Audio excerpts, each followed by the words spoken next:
Panache is a word of French origin that carries the connotation of a flamboyant manner and reckless courage. The core group of the Artisans of Southern Vermont discuss the evolution of this exhibition.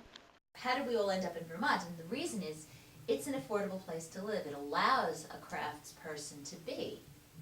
You're in a supportive environment with a lot of like-minded people, and you can establish yourself, and the more you can work on it, and the more you can work on it without other stresses like how am I keeping groceries on the table, the better it becomes. The structure of life here is not so tightly organized as it is, say, in a suburb or in a city.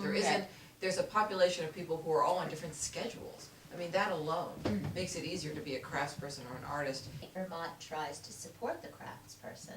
They have an arts council, they have Open Studio. This is how all of this started, was with Open Studio. That was the first thing that got us in touch with each other.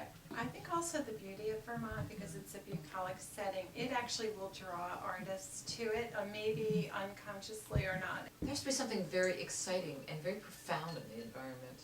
You know, so either the excitement of the city has its own joy, but the countryside and its beauty and the energy of that is very stimulating.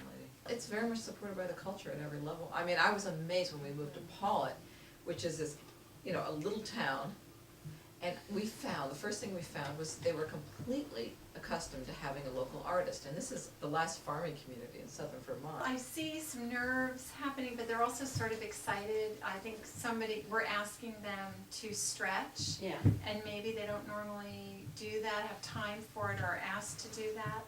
So I think when you ask somebody to do that, they tend to rise to the occasion. I hope that people are making pieces just for this show, as opposed to finding something because that's what we have told them about for the longest time. I think as we're having these conversations, as we're having this show, we're starting to think about and touch on the deep themes and really start to develop an aesthetic, and it's very exciting. It's common to both the fine artists and the craftspeople. I mean, one thing I've noticed just from the few entries that we've seen so far, and even the things I'm thinking about, is, it seems so obvious, and yet I'm astonished by it, is how important nature is to all of the entries. I picture really a snapshot of this moment in history, where, where are we in history? We're at a place where on the one hand we have incredible innovation and technology and things that are taking us far beyond where human beings have ever been. So there's almost an unearthly quality to our lives today. And at the same time, it's really interesting that we as human beings are really reaching back, occurring simultaneously, is this reach back to localism, to roots, to things made by hands. You take an action, you don't control the results, but generally, for things like this, the gods, whatever, tend to work in your favor. It'll be interesting to see if other collaborations come out of this between people. The world is in flux, there's a lot of uncertainty, and I personally believe very deeply in the healing power of art and the importance of having elements of art in our lives. Or was how people commemorate their lives with art, and how our connection with somebody who buys our art or our craft stays with them. We'll remember that person. I'll know somebody who came in 5 years ago and remember what they bought. Definitely. But that brings me to the point that I keep coming back to in all of this, which is you can start out as a carpenter and become a woodworker and become a craftsman and become an artist. We make a piece for this person. We're making furniture for this person's children or this person's grandchildren. So we're doing, not only are we creating heirlooms for the family, but we're creating generational heirlooms. I would like people to walk into the show and actually not know who made what. I think that'd be kind of interesting.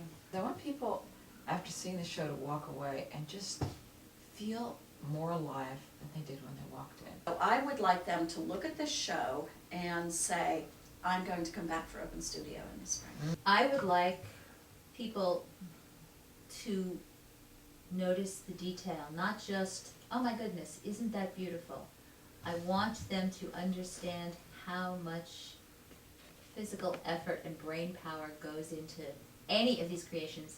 I'd love people to come into the show, to take time really looking at it, and then leave with a new respect for the artist and what they do, and in this profession of being an artist in a day and age where a lot of people don't recognize it at all. But the people coming to this show are going to go away with a newfound respect.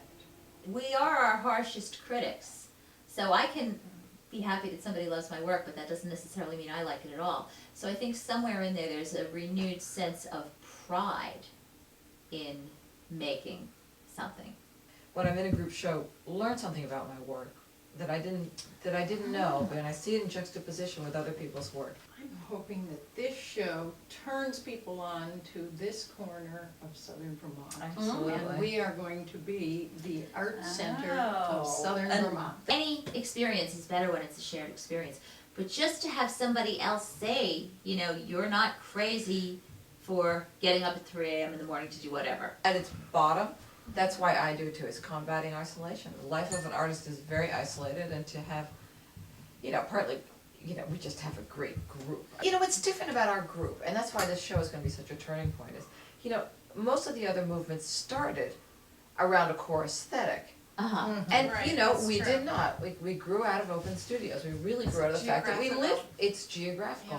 Yeah. And so we're kind of doing it from a different point, almost backwards, because other groups, for instance, started as an aesthetic, and then they all went somewhere, and then that fed it, Right. and so on. We're just all here, but I think what's really exciting is that, those seeds are being watered, and something is really starting to grow. And also, I think we're gonna, as I said, we're gonna be discovering, I don't think we're even as aware of how much we share of an aesthetic.